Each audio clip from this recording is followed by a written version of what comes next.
Ladies and gentlemen, we're very, very proud to present tonight, me. Bruce Forsyth is one of the great British entertainers. Nice to see you, In a versatile career spanning over 70 years, he's been the supreme showman. Armed with an arsenal of catchphrases, what a point, mate! He became the undisputed king of Saturday night TV. Thank you very much. A regular guest on chat shows, his hilarious interview appearances displayed trademark wit and comedy timing. I play the electric piano like Collins. Phil Collins. Right? No, Joe Collins. But he also revealed the downside of being such a sought-after showman. My family life was almost nil at times. And his acrimonious relationship with the press. News of the World are doing a series on my sex life. It's in the Wanted ads, it's that big.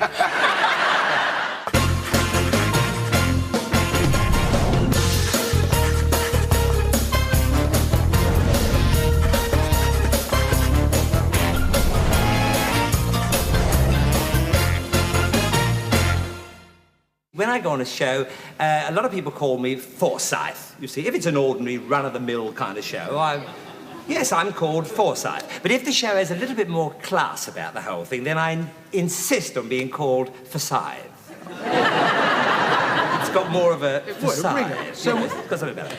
Well, what do you want us to call you on this show? Higgins.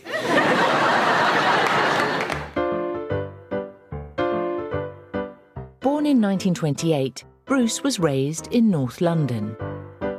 Born in Victoria Road, Edmonton. That's right. We're not in the road. No. But, You started life as Bruce Forsyth Johnson. no, actually, my real my whole name was Bruce Joseph Forsyth Johnson. Yes. What happened to Johnson? Well, same thing happened to Joseph. Growing up in suburbia, Bruce took an interest in show business from a very early age. I always had this admiration for Fred Astaire whenever I went to see his films, and any musical films I would love, you know. And so I had quite an interest in dancing. Because my father he had a garage in Edmonton, you see, and he had 32 lock-up garages, and he had all these roofs, you see, and they really did make a noise. So I would go and see Fred Astaire do this marvellous routine, dancing on roofs, and I would get up there and dance on all the roofs, and then the raids would come and all the garages would leak. My parents encouraged me to go ahead with this dancing bit, although I used to play a lot of football when I was a kid. You know, they said to me, would you like to go to dancing lessons? So I said yes, so they phoned up the local teacher, and I used to go every Friday night with my dancing shoes and learn this part of the business. Was it thought of being a bit sissy in the area that you... Oh, yes. I mean, if you were, if anybody found out you were taking dancing lessons, that was definitely, he's a bit... definitely a bit like that, you see, which was a bit embarrassing. I mean, I got into a fight once because the fella saw me, going along, and he knocked the case out of my hand, and he started making a few remarks, and I finished up having a real good old fight with him. Because I was quite strong. I was quite a wiry little spider. Yeah.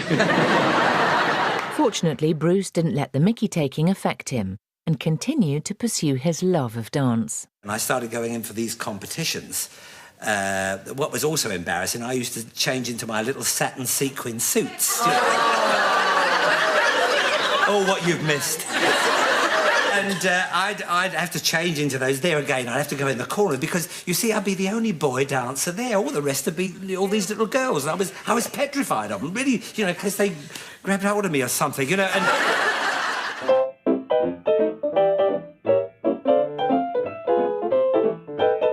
At the age of 11, Bruce made his first foray in front of the camera at the BBC studios in Alexandra Palace.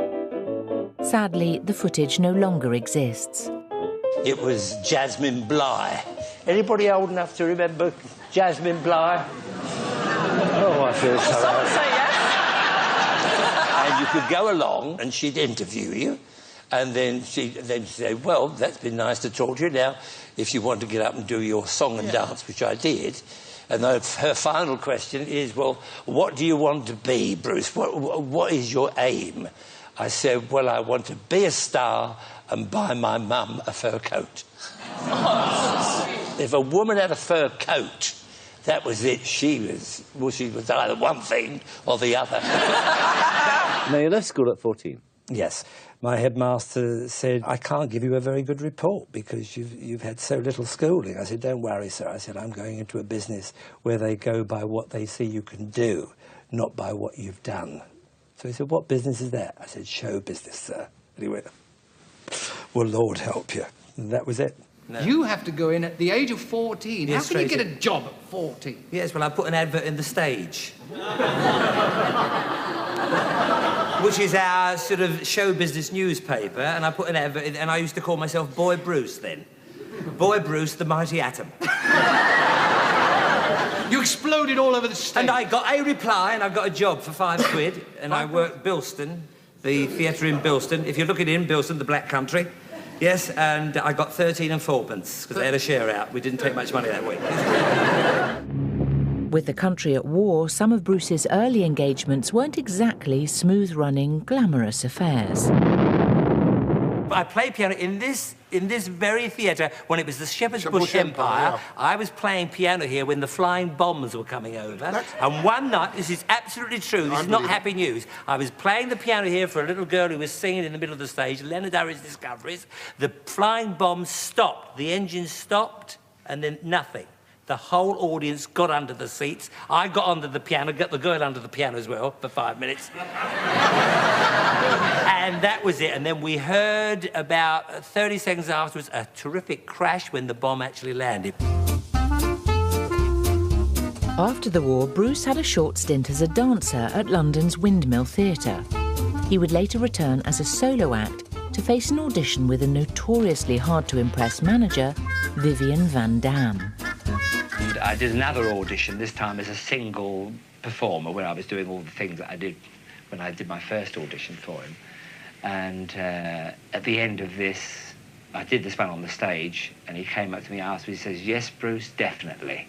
So I said, oh, yes. He said, yes, definitely. I thought, oh, crikey, good. I've definitely got the job. He said, you definitely need funny material.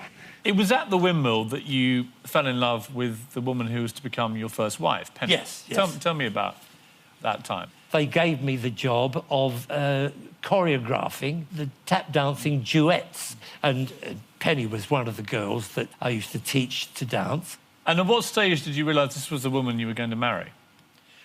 Well, it was strange, really, because we got this job going to India, and the agent who booked us, just before we left, he said, you know, he said you could have much better accommodation on the ship if you were married. We both thought the same thing. Well, yes, why not? And our honeymoon can be going through the Mediterranean and through Egypt and all that. So you basically got married to get a better suite, Bruce? Yes, well, I suppose. The Forsyths began to raise a family together, but Bruce would soon have to juggle his commitments as a father with one of the biggest jobs in entertainment.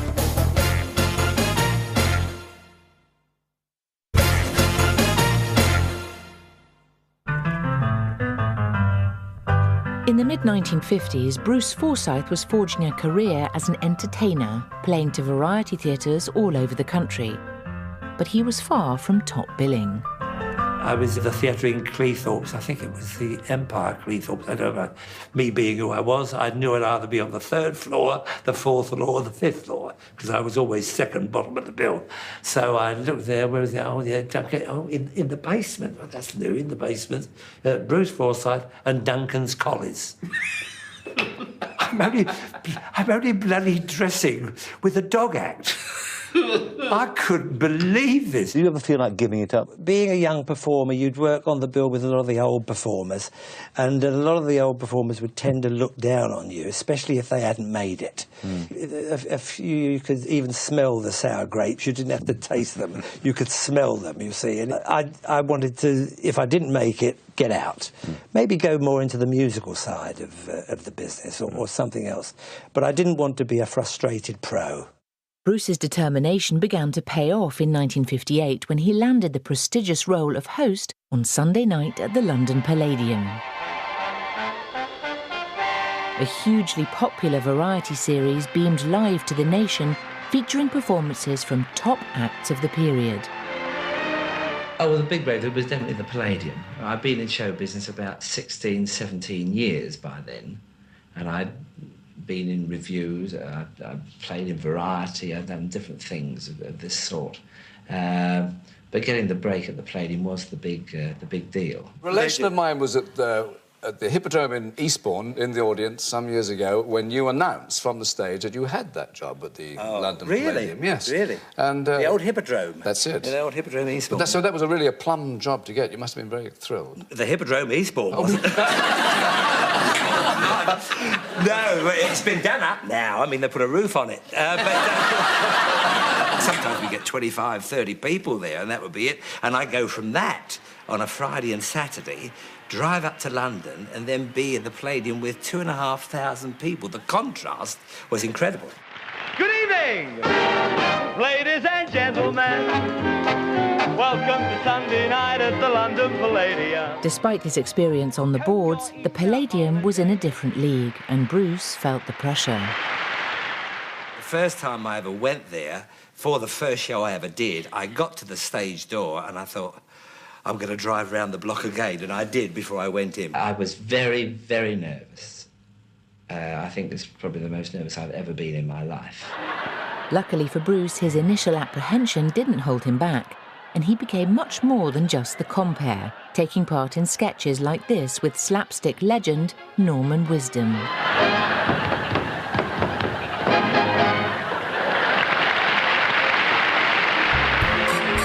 One of the most popular segments of the series was Beat the Clock, where Bruce guided members of the audience through a plethora of deceptively difficult games. 55 seconds then to beat the clock and I'll hold the skittles over, starting from now. Back again. Get him all ready. That's it. You'll have to give it a bigger belt than that and keep it on the ground. Keep it on the island. What's the secret of that, of working with people? Because there is a danger, A, you patronise them, B, you crew with them. I mean, it's a tightrope that you have to tread all the time. It is. Well, the first thing about audience participation is you've got to enjoy it. Come on, dear. Go round the other way, dear. I wish people wouldn't drink. Oh, God. I've always loved it. I've loved it because you never know what's going to happen. I love getting out of a situation. If somebody says something, I like to come back at them, or if they do something, I love to pounce on it. You have won a weekend in Paris. Yes? Oh. Well, Lily.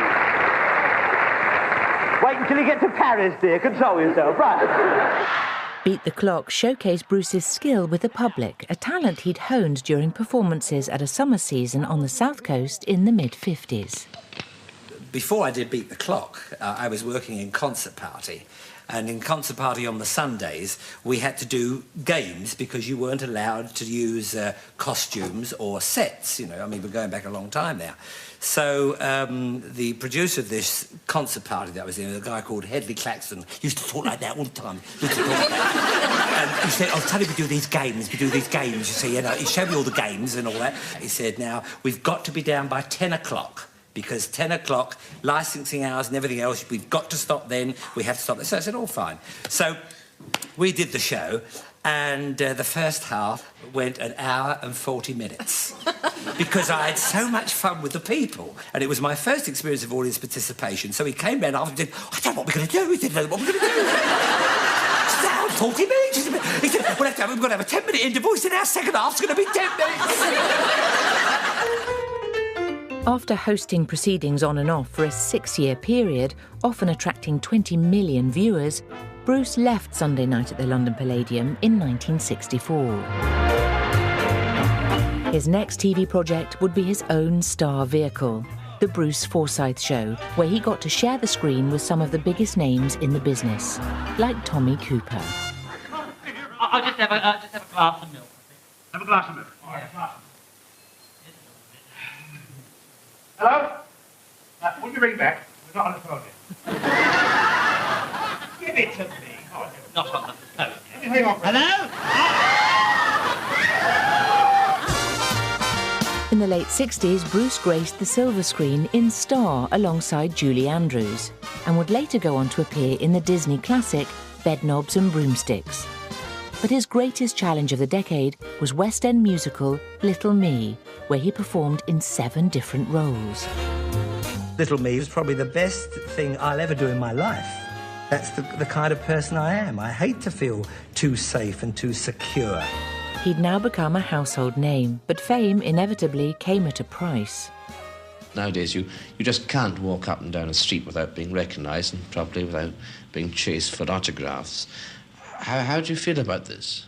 No, you go through 3 stages with this. The first stage is you think, oh, isn't it marvellous? That taxi driver knows me, and the bus driver knows me, and that lady with the shopping bag, she knows me, and you start to feel very elated about this. And this goes on for a while, and then then the next stage is you think, oh, I'm not quite sure whether I like this or not. You can't go anywhere, and you have to walk down the street very fast all the time. You have to cross the street very fast, otherwise somebody might want to hit you. And so you go through that stage, and then the third stage you go through, you say, well, I've got to live with this. So you either accept it and enjoy it and accept that way of going on, or life can become a bit of a misery. So you end up by accepting it. I've tried sometimes putting a funny hat on and glasses. Disguise it, have you? I once walked past 2 women who were talking with a pram, and I walked past them with my hat on and my glass, doing all that. And then one of them turned around and says, "No, we're putting all that on, Bruce. We know you by your funny walk." Bruce's popularity made him one of the most sought-after people in showbiz, but being in constant demand meant repercussions for his wife and 3 daughters. Hello, darling. What are you doing here? Where have you been all week? Well, I've just finished the show with Norman. What kind of father were you in the early days, do you think? Not much of a father, actually. Not much of a father in many ways, because I could be rehearsing 3 shows at the same time. My family life was almost nil at times. So I call them my older group. My older group, Debbie, Julie and Laura. I didn't see as much of them as I would have liked to have done. And it stopped me being the father that I would have liked to have been. When you hit it big in our business, you're taken over by the business. And it not only affects you, but it affects your partner. Success can change both people in a marriage. Just the fact that it happens to the man, should we say, this doesn't mean to say it isn't going to affect the woman. Success is a thing that nobody knows really how they will react until it happens to them. Bruce and Penny's marriage broke down, but although his private life was strained, Bruce's colourful career went from strength to strength. In 1971, he became host of a brand new show. The Generation Game was based on a format from Holland, picked up by the BBC's head of light entertainment to cash in on TV's game show boom. And I want to play the game with you. When Bill Cotton asked me to do the show, he put this tape on. It's all in Dutch, of course, couldn't understand a word. And this woman came up in this black slinky dress, and she spoke for about 5 minutes, and then they did this game, and then she went on again. And at the end of it, he said, well, what do you think, Bruce? I said, well, I'm not wearing the dress for a start. On you come, then. The first one.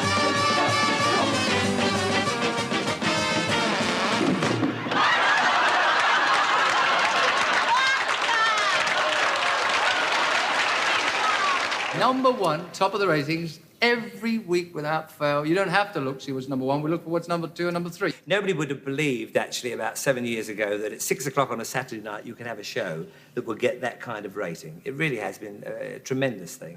A cuddly gorilla, an insulated jug, a wine-making kit, a cassette... Oh! Recorder. Bruce's knack for having fun with and getting the most out of the contestants was the very heart of each Generation Game episode. You're all right, you're all right. I don't think I am, but you're all right. The contestants knew that they would have to endure mocking quips from their quick-witted host. Couldn't we get a Fifi that could breathe? But it wasn't just Generation Game participants who could be teased. Throughout his career, Bruce never missed an opportunity to poke fun at an audience. Stop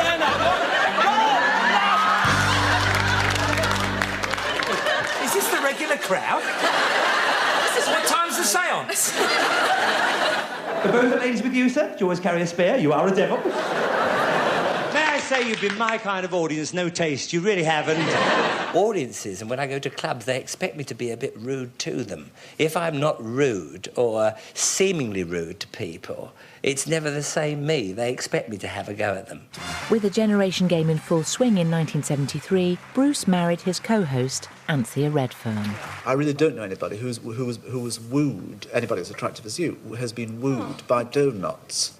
Every day before rehearsals, and I mean it's a very, very tight schedule when one's doing a show, as you know.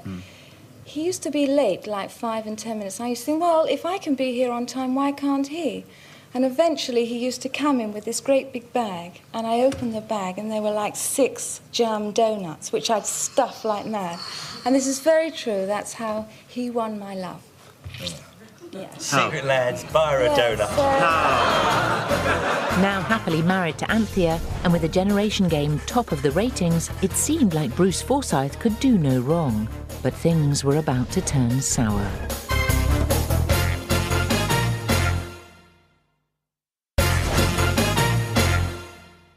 Everybody's switched on now, I think we've gone mad. By the mid-1970s, Bruce Forsyth was one of the most famous faces in Britain.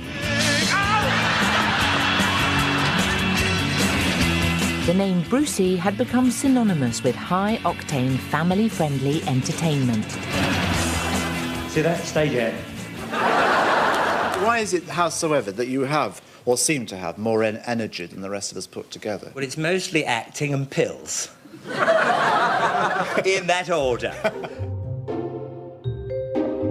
In 1977, at the height of his popularity, Bruce dropped a bombshell, making the bold decision to quit his Saturday night ratings winner after being offered the lead in new musical, The Travelling Music Show.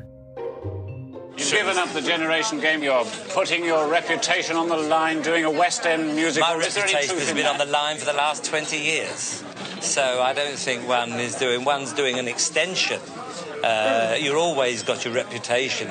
Do you think it was a mistake, though, giving up the Gen Game? No, not for me, although it meant so much to me. It was a bit of a heart tug to leave the show because it meant an awful lot. It did so much for me. But it was certainly the right thing to do at the right time, and I don't regret it at all. In 1978, Bruce returned to our screens on ITV to front Bruce Forsyth's Big Night, a series of entertainment spectaculars where he would sing and dance, act, I'll have a drink. interview, Yes. Are you all right, dear? Yes, darling. and perform with top celebrity guests and members of the public. Off you go. But despite a huge promotional push, many felt it failed to live up to expectations. We had teething troubles for the first 3 or 4 weeks. They weren't as well, although I don't think any of the shows were bad shows. I mean, I don't think we ever put out a show that was really bad. They weren't as we wanted them. What does your mum do? Change the subject quick. Yeah. Sells ice cream. She sells ice cream, does she really? Does she do it for the lolly? No, not really, I see. Where does she sell the ice cream? Over the phone. Over the phone? Yeah. That's a bit messy, isn't it? Well, if she sells a raspberry ripple, does she have to wait for the pips?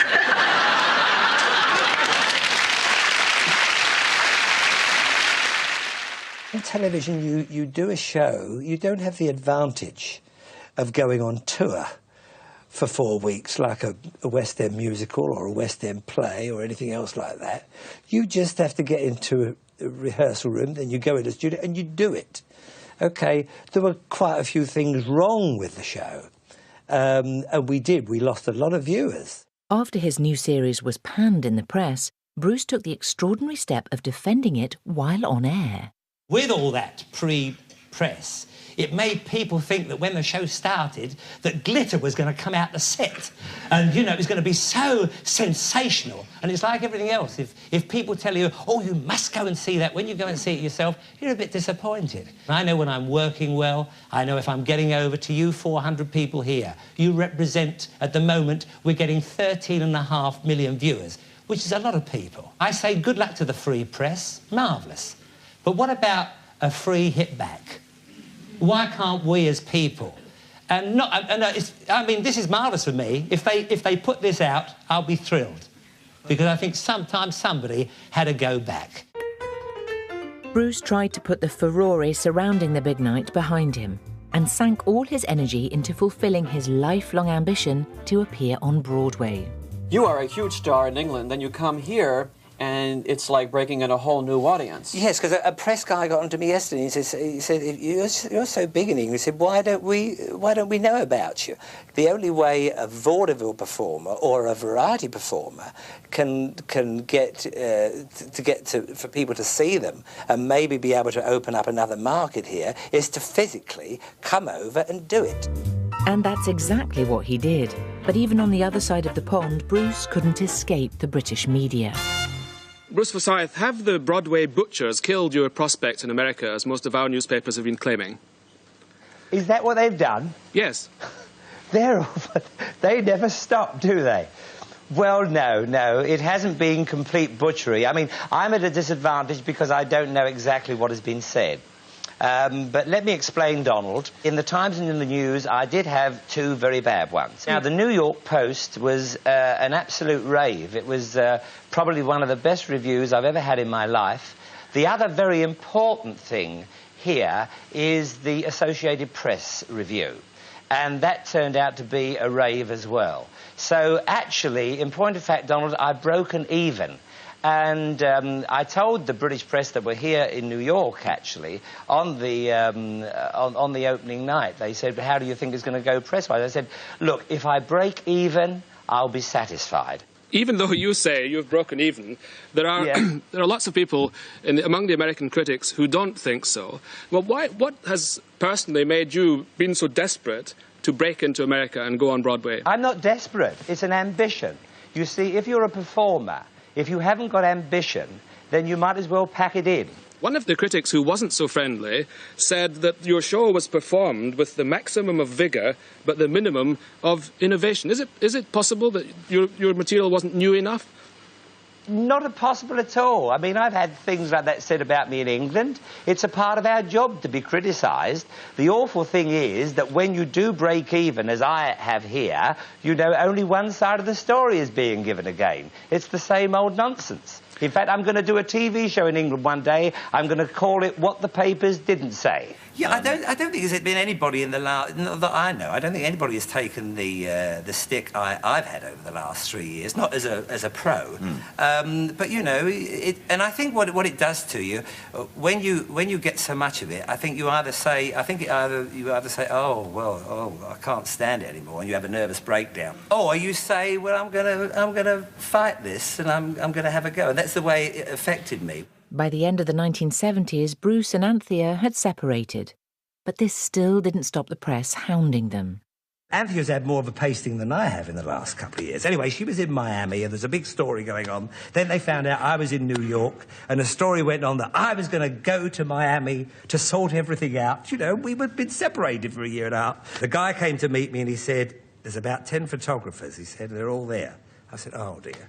So now I know that they're now wanting from me a sad picture. See, Brucey comes back, you see, and then he's walking down the corridor there, and they want a real sad picture. So I thought, no, I'll just put on a great big grin, you see. So I just walked the corridor with this smile, like this, and I didn't rush like you normally do. If you're going to go, I do it like this. Then a guy got here, a reporter here, another one there, you see, and they started firing questions, but I didn't answer them because, you see, if I answered a question and I went, straight away I've got a serious face. Then they've got their answer. So I kept on... You see, and then they went on talking and talking and talking. I was going...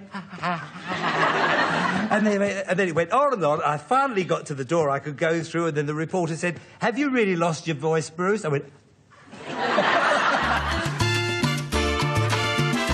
The now single Bruce was asked to judge the 1980 Miss World competition, but found his attention drawn towards fellow panellist and winner of the 1975 contest, Wilnalia Merced. She turned up with this red dress with this massive black hair and this... I thought, God, dear, oh dear, God, here I go again. And I'd made up my mind. I was never going to get married. The last thing I was going to do was get married. I was going to be Mr. Frisky for the rest of my life, but I saw her and I just fell like a ton of bricks. Just over 2 years later, Miss World 75 had become Mrs. Forsyth No. 3. People saw it. I'm 53 and my wife was 23.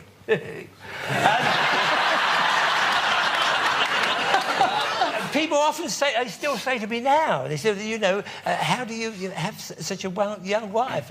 What happens? How does it work? Well, you see, she keeps up with me very well. For all his successes with beautiful women, in the early days, people had come to different conclusions about Bruce. Sunday, sweet Sunday, with nothing to do. You were a hoofer. Hoofer, yes. A hoofer. Some people, I think, have thought you were a hoofer over the years. Because if you don't mind me saying, Bruce, you can err towards a mince.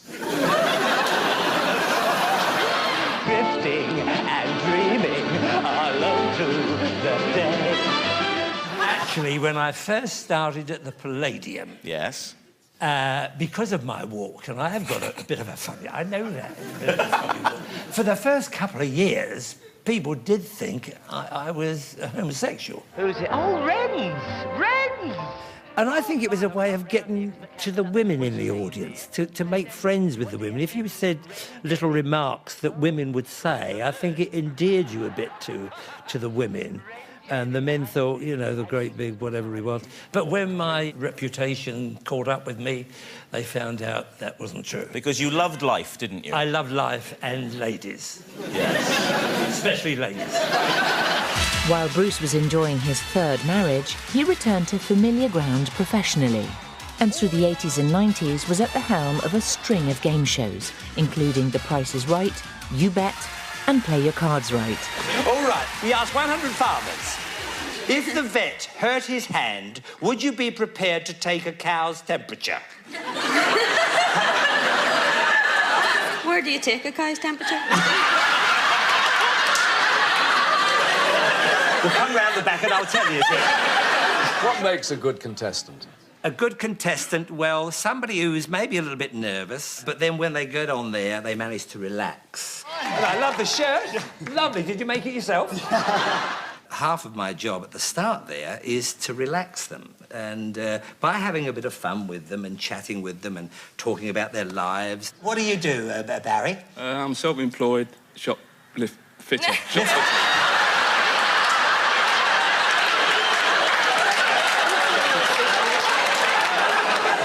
We'll start again, I think.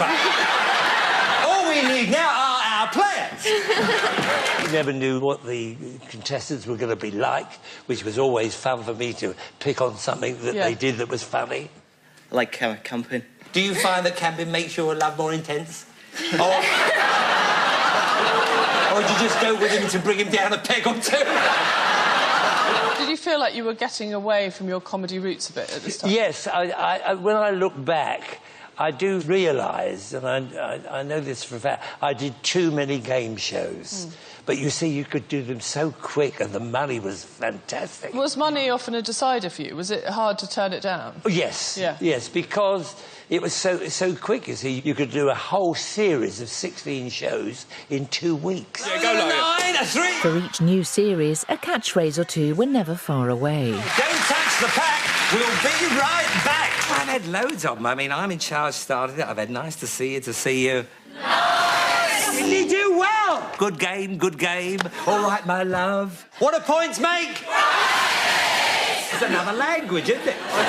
but they just happen with me, and I don't think you can really make up a catchphrase. I think catchphrases just happen. You say something, and the public make up their mind whether they're going to make anything of it or not. Do you ever get tired of hearing them? It's a good question, actually. You can get a bit fed up with it, especially when you're out somewhere. I went to the cup final, and if I heard good game once, I heard it 1,000 times. Bruce, hope you enjoy. Good game, good game. Life is the name of the game, and I want to play the game with you. Although Bruce may have wanted to move away from game shows, he simply couldn't resist the lure of his old favourite when the Generation Game had a reboot in 1990. Well, surely you should have put something on underneath. And I've got to do everything, dress them as well. It's probably one of the few shows that does cater fully for a family audience. Yeah. And very few shows can say that today. Yes. And I looked at a lot of the old clips and they still made me laugh. And I thought, well, if they make me laugh, I think they'll probably make the public laugh again. Okay, now squeeze it, squeeze it. Go on. I feel sorry for the poor thing. Bruce hosted the revamped Generation Game on BBC One until 1994. Through the rest of the 90s, he continued to front shows on ITV, though after a fallout with the network over scheduling, it looked like his TV career was being phased out. But there was still one more twist left in the Forsyth saga.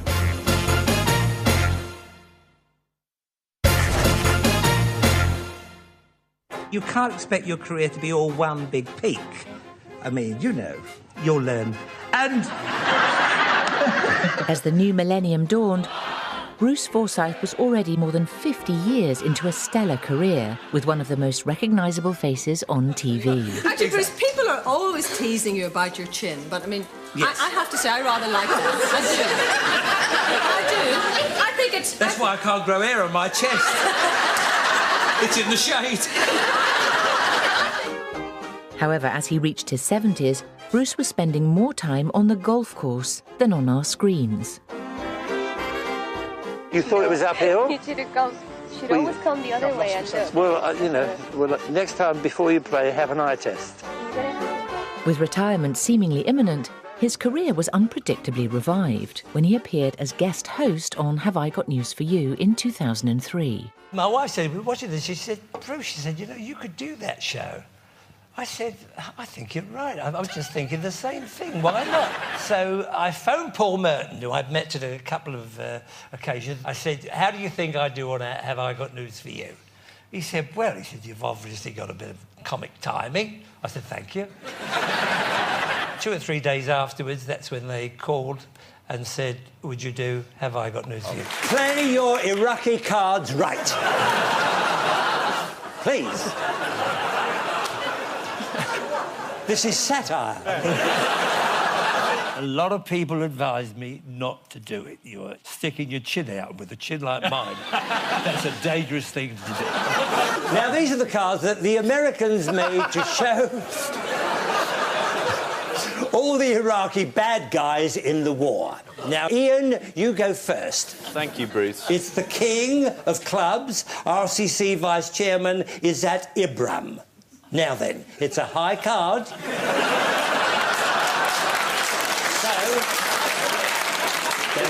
think about this. The audience will help you. Do you think it's higher or lower?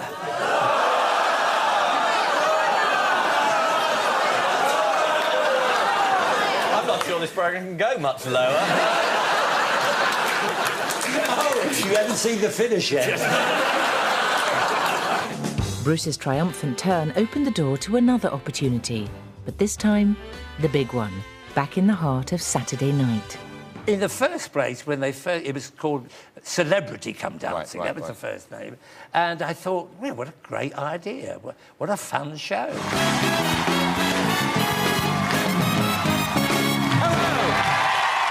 You think you were the first choice presenter? Who else? I mean, who else could you possibly ask? Natural turn, fine. Reverse turn, all on your balls. I think you did... Well, just a minute. We all missed that, I tell you that. I thought all the celebrities would come on, not be able to dance, and it would be like the Generation Game. Be having fun with them afterwards. Were you dragging her off to be recycled? But when these celebrities met the professional dancers and they started to get, after about 2 or 3 weeks, they've got the competitive edge, which ballroom dancers always have. Yeah. I mean, when they get out on that ballroom, they want to win. And then the show got had something else about it that I didn't think it would have. Yeah, there's a real element there. So it's turned into a giant. It's really grown beyond all means. By now, Bruce was into his 7th decade in showbiz, but he faced a whole new challenge, having to perform without the audience in his eye line. Oh, you are lucky, I mean, to have an audience right there. I talk to a dance floor. It's very difficult, believe me. I found it the hardest thing I've ever done because I haven't got contact with the audience. And to me, contact is everything. They are your blood. A lot of people are impressed with Austin's muscles, especially that lady over there, evidently. But he said to me today, Bruce, do you know I can lift my own body weight? I said, so can I. How do you think I get out of bed every morning? Bruce combated these difficulties in his own inimitable style. I'll be standing on the side of the stage, you see, and they'll say my name, Bruce, and I go...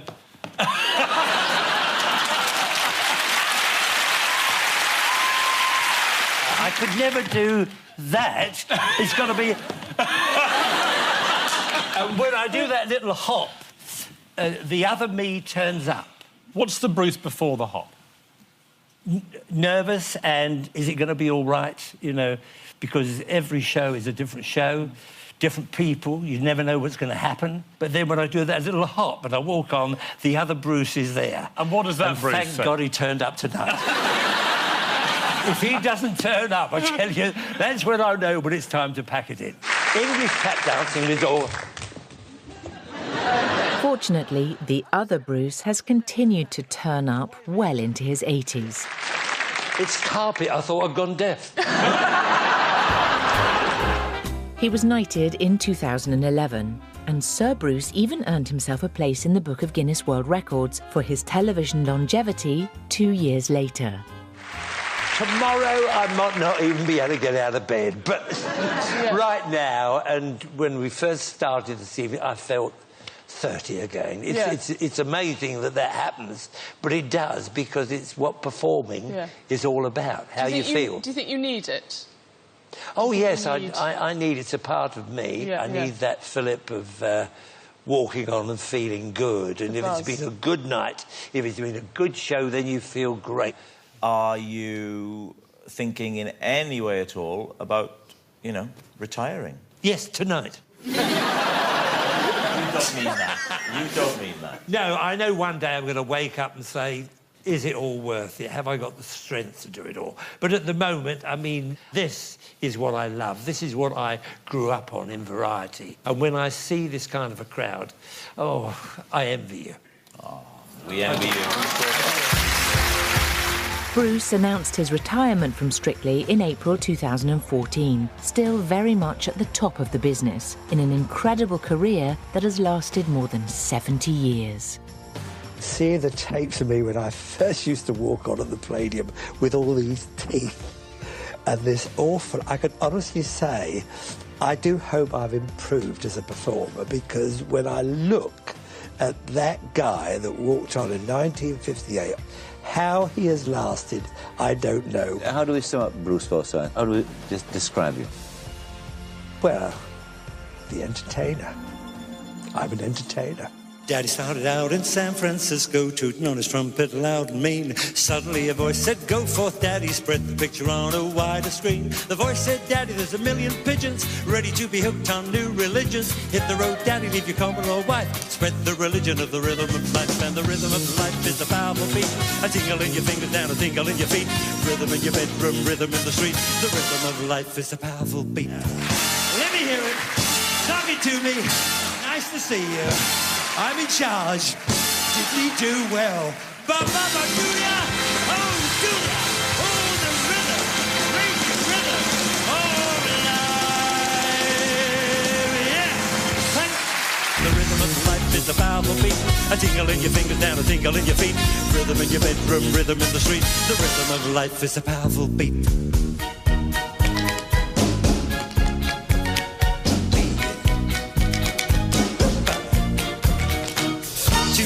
The rhythm of life, to feel that powerful beat, to feel that tingle in your fingers, to feel that tingle in your feet.